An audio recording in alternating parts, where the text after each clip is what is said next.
नमस्कार मित्रांनो, आज आम्ही निघालोय श्री लक्ष्मी हॉटेल भोसलेवाडी या ठिकाणी. आणि हे दुपारचे वातावरण. ही आमची कडवी नदी. उगम आंब्यातून झाला आहे. छोट्या छोट्या ओढ्यांपासून तिचं रूपांतर कडवी नदीत झाले आहे. ह्या इथं बघा आमचा आबा. आणि हे वडापाव एक नंबर बनवतात. खाशीला तर पुन्हा येशीला. आबा सांगा हो तुमच्या एकदा भाषेत. कांदा भजी आणि कांदा पोहे उपीट शिरा याशिवाय सकाळचा पहाटे 4 वाजल्यापासून नाश्ता सुरू असतो. आणि आता हे ओढं करतंय का नाही, त्या आबांचा नातू आहे, युवा उद्योजक आहे.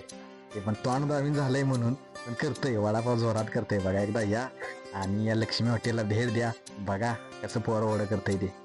नाद करता काय, हॉटेल लक्ष्मी यायलाच लागतं. एकदा याल तर पुन्हा पुन्हा याल.